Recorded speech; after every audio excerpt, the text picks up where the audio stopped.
Kabupaten Kutai Kartanegara, salah satu daerah di Provinsi Kalimantan Timur ini memang menyimpan banyak sekali kekayaan untuk dijelajahi. Mulai dari alamnya, wisata dan juga kulinernya sampai ke kebudayaannya. Dan hari ini saya sudah berada di Kesultanan Kutai Kartanegara Ing Martadipura untuk menggali lebih jauh soal kebudayaan di Kutai Kartanegara. Dan saya hari ini tepatnya juga berada di bangunan Kedaton yang merupakan sebuah bangunan yang biasanya digunakan oleh Kesultanan untuk menyambut tamu-tamu dari negara lain atau daerah-daerah lain di Indonesia. Dan sebagai informasi untuk pemirsa, Kesultanan Kutai Kartanegara juga merupakan salah satu kesultanan yang tertua di Indonesia. Inilah Sapa Nusantara Kutai Kartanegara.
Pemirsa, wah senang sekali hari ini saya sudah berada di salah satu kesultanan yang tersohor dan juga banyak dikenal oleh masyarakat. Saya sudah ada di Kutai Kartanegara dan senang sekali juga, terima kasih Bapak, hari ini saya sudah bersama dengan Sultan Kutai Kartanegara Ing Martadipura ke-21 yang mulia Sultan Haji Muhammad Arifin. Terima kasih Bapak waktunya hari ini. Dan tak ketinggalan saya juga sudah bersama salah satu kerabat kesultanan dari Kanda Pangeran Notonegoro. Terima kasih banyak waktunya Kanda hari ini.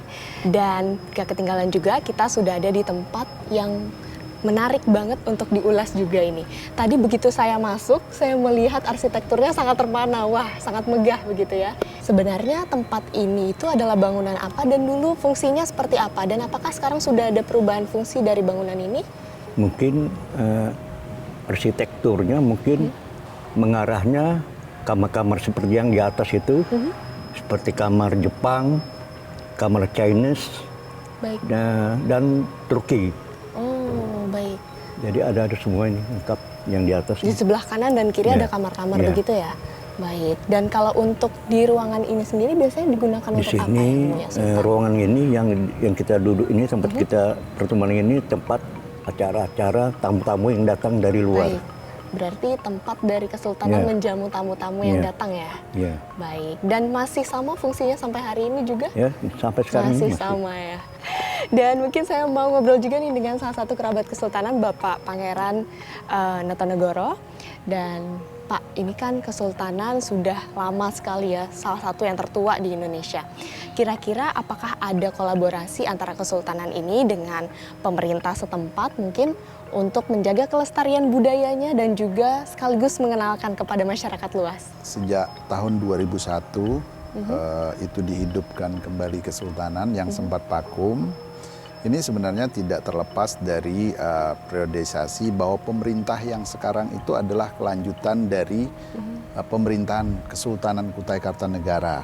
Maka peran pemerintah itu mendorong agar adat budaya khusus di Kesultanan Kutai Kartanegara itu tetap terjaga. Melalui apa? Melalui ipan-ipan misalnya yang dilaksanakan ada erau ya. Erau itu maknanya adalah bagaimana keinginan sebuah acara sultan itu berkeinginan untuk menjamu rakyatnya gitu.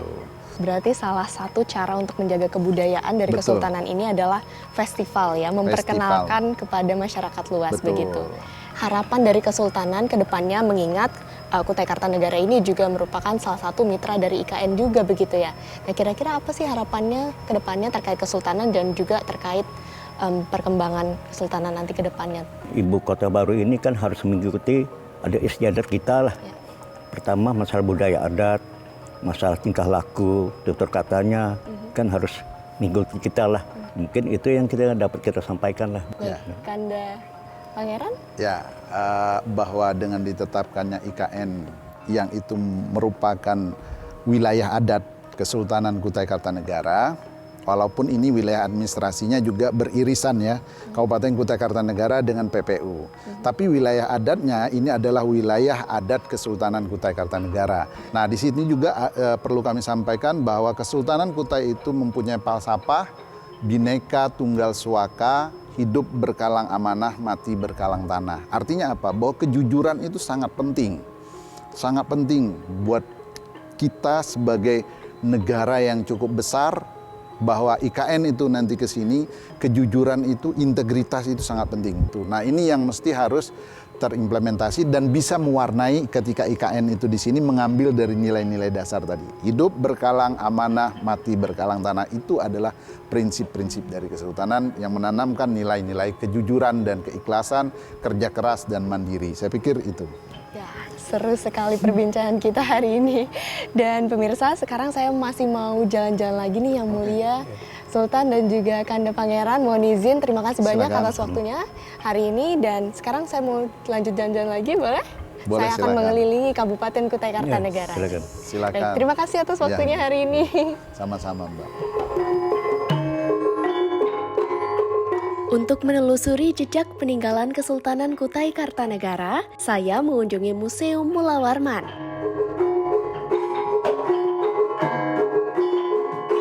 Banyak sekali peninggalan-peninggalan yang bisa dilihat di museum ini, seperti singgasana Sultan, replika mahkota Sultan, sampai senjata-senjata yang digunakan saat perang dahulu.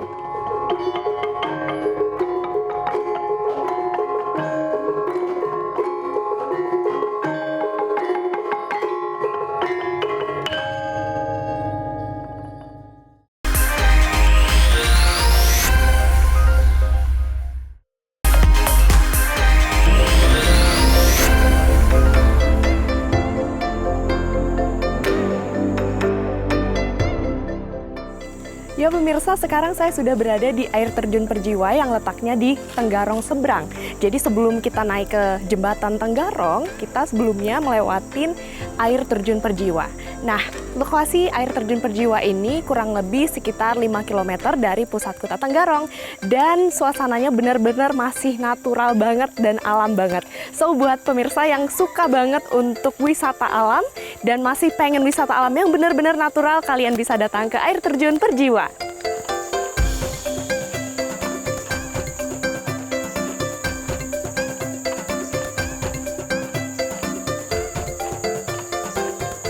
Nah pemirsa, sekarang saya sudah sampai di salah satu spot yang ada di wisata Persona Perjiwa. Jadi treknya biasanya sekitar 200 meteran nih untuk bolak-balik nih pemirsa. Sebenarnya sangat menarik kalau misalnya saya bisa bermain sampan ya, mengarungi sungai yang ada di Perjiwa ini. Tapi sayang sekali karena sekarang kita datangnya di musim kemarau, jadi kita belum bisa untuk menaiki sampan nih pemirsa. Jadi mungkin nanti next saya bisa nih datang lagi untuk ke Perjiwa menaiki sampan yang ada di sini.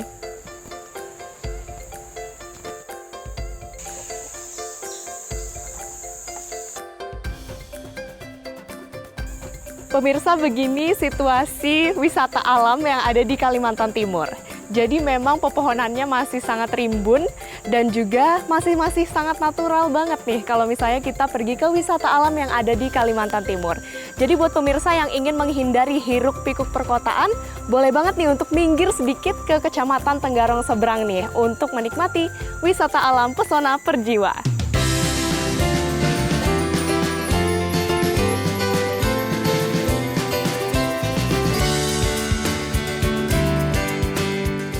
Nah pemirsa, pertambangan menjadi salah satu potensi daerah yang sangat diunggulkan di Kalimantan Timur.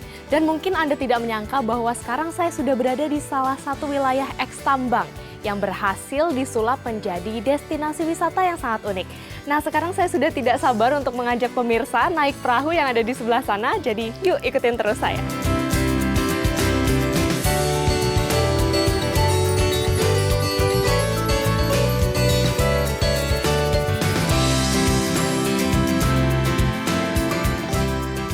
Nah pemirsa, sekarang saya sudah berada di tengah danau dari Taman Gubang. Nah kapal ini merupakan salah satu atraksi yang sangat menarik di Taman Gubang. Dan untuk informasi pemirsa, Taman Gubang ini luasannya sekitar 7 hektar, sehingga luas sekali dan banyak daerah-daerah yang bisa dieksplor di sebelah sana, dan di sebelah sana. Jadi banyak sekali aktivitas yang bisa dicoba oleh pemirsa. Mulai dari menikmati danau dengan menggunakan perahu seperti yang saya lakukan sekarang, hingga aktivitas lainnya seperti bersepeda air dan juga memancing. Jadi Taman Gubang ini merupakan tempat yang sangat menarik untuk dikunjungi dan mempunyai banyak pilihan aktivitas untuk Anda yang suka berwisata alam.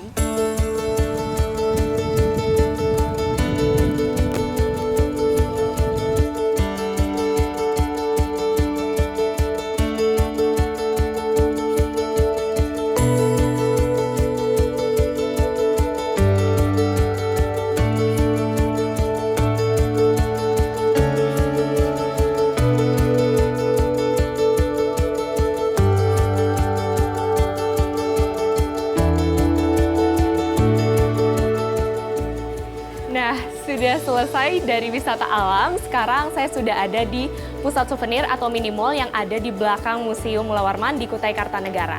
Dan rasanya kurang afdol kalau kita belum belanja oleh-oleh atau buah tangan nih untuk teman-teman tersayang. Dan di sini juga udah cukup banyak banget penjual yang menjual souvenir khas Kalimantan Timur dan khususnya juga Kutai Kartanegara. Saya udah nggak sabar banget untuk mengajak pemirsa belanja oleh-oleh di sini.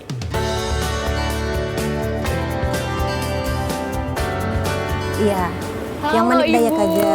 Iya. Ibu, saya mau cari oleh-oleh nih Bu hari ini. Nah, Cari apa? kira-kira apa sih Bu yang dijual di sini oleh-olehnya yang khas Kalimantan Timur atau khas Kutai Kartanegara? Sekarang nih lagi ramenya kayak minyak Dayak gitu. Lagi pigal-pigalnya ramai Oh, yang banget. ini ya, Bu, ya? Iya. Oh, oke. Kalau yang barang, kalau gelang-gelang kan banyaknya yang kayak gini, batu-batu. Kalau sekarang nih pigalnya ini Dayak. Oh, oke. Nah. Minyak urut ya Bu ya? Iya. Selain yang dijual di sini lagi Bu, biasanya apa sih barang-barang yang paling banyak dicari nih sama wisatawan kalau nyari oleh-oleh di sini? Kayak kain tumpal gitu, kain tenun. Nah, kayak ibu-ibu, kayak Mbak nih kan mau beli itu, kain songket. Oke, berarti banyak nyari kain, beli Iya, minyak gitu ya Bu ya? dari batu juga. Dari batu. Nah Ya. ini ada nggak rekomendasi yang paling cocok batunya yang mana nih Bu buat saya kira-kira? Kalau Mbak cocoknya kayak gini aja nih. Ini ada arti-artinya nggak sih Bu, Ada. gelang-gelang yang ada di sini? Dari kecubung Oh, kan ada ya? artinya ketulusan. Boleh saya coba ya? Boleh. Oke, saya coba nih pemirsa. Oke, oh ini artinya ketulusan ya? Iya, Oh, ketulusan. cantik banget Ini kecubung warnanya. juga. Oh, Nah, jenis batunya beda-beda Bu Beda-beda. ya? Ada kecubung putih, ada kecubung ungu, ada kecubung kopi, beda-beda. Oke, banyak ya? Iya, Kayaknya saya mau yang ini deh Bu, ini cantik Iya. banget nih. boleh. Oke, banyak banget ya Bu ya oleh-olehnya, menarik-menarik nih, semuanya cantik-cantik. Saya boleh ya Bu ya lihat-lihat dulu Silakan. oleh-oleh yang lain ya? Iya. Oke.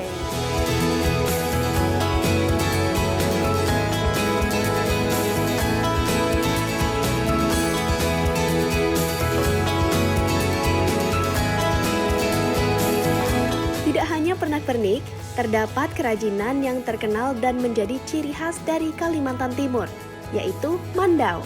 Tentunya yang menjadi nilai jual dari kerajinan ini yaitu ukiran-ukiran yang terdapat di mandau, seperti yang ada di gagang dan di sarungnya.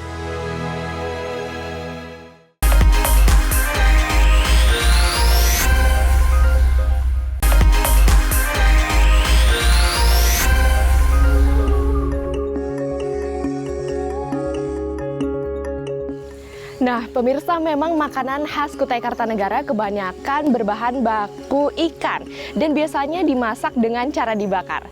Dan sekarang saya sudah berada di salah satu rumah makan yang menjual makanan khas Kutai Kartanegara. Penasaran banget, saya udah pengen nyoba makanan khas Kutai Kartanegara, jadi saya mau langsung coba. Wah, apa kabar hari ini? Alhamdulillah baik. Nah Bu, Talita kan udah ada di Kutai Kartanegara nih Bu Iya. hari ini. Nah pengen dong saya dan pemirsa makanan khas Kutai Kartanegara nih kami Boleh. cobain gitu. Boleh ya Iya, Bu ya? boleh. Yuk kita coba Ibu ya. Silakan. Ya. Seru banget nih kita Iya. cobain ya. Ini dia beberapa menu yang memang khas dari Kutai Kartanegara yang ada di Dapur Laika. Saya berkesempatan mencoba beberapa masakan seperti hombong jukut jelawat, hombong jukut baong, asam manis pija, sanga cabe patin, rojak singkil, dan lempeng pisang.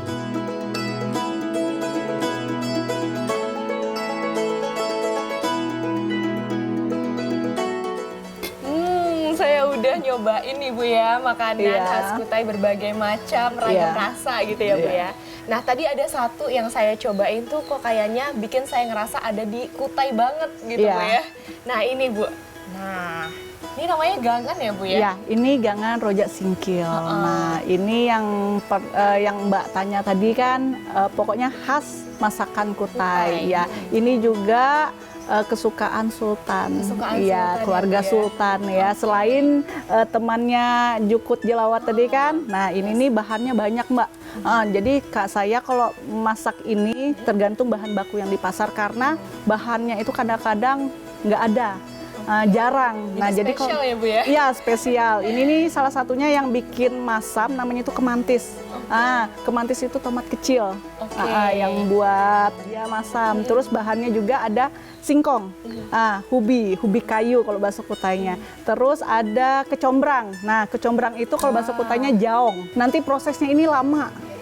Makanya ribet masaknya, tapi kalau misalnya banyak pelanggan yang suka, kenapa kita nggak buatkan Wah, gitu? berarti saya termasuk yang spesial ya Bu Iya, ya bisa nyobain ya. alhamdulillah iya. Rezekinya ya Mbak, Iya, bahannya terima pas kasih, Bu, ada. sudah Iya. boleh dicobain ini. Sama-sama. Iya.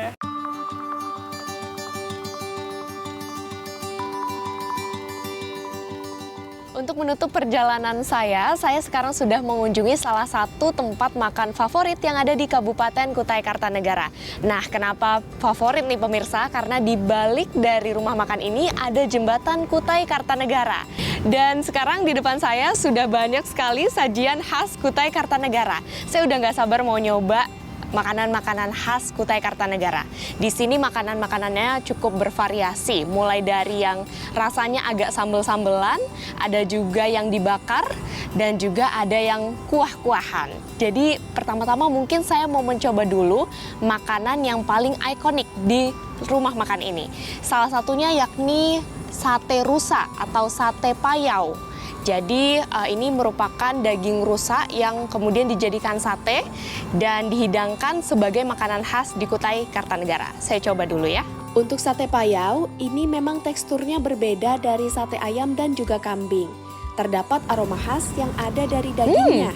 Lalu untuk menu selanjutnya, genceruan, yaitu ikan haruan yang diberi sambal khas Kutai. Rasa dari menu ini dominan pedas asam dari sambalnya, serta manis dari daging ikannya. Menu selanjutnya yaitu jelawat palumara, ikan yang dimasak dengan kuah kuning yang sangat nikmat dimakan hangat. Untuk menu terakhir adalah ikan lais yang digoreng kering. Biasanya, ikan ini disajikan dengan sambal gence yang memang menjadi perpaduan yang cocok jika dimakan dengan nasi hangat. Pemirsa, usai sudah perjalanan saya di Kabupaten Kutai Kartanegara, dan memang Kabupaten Kutai Kartanegara ini menyimpan banyak sekali potensi daerah, mulai dari alamnya, kebudayaan dan pariwisata sampai kulinernya yang sangat menggiurkan. Dan pemirsa, sebentar lagi saya mau masih lanjut makan lagi nih sambil menikmati view malam hari di Kabupaten Kutai Kartanegara. Nantikan Sapa Nusantara episode berikutnya. Saya Talita Aufa, pamit undur diri. Terima kasih dan sampai jumpa.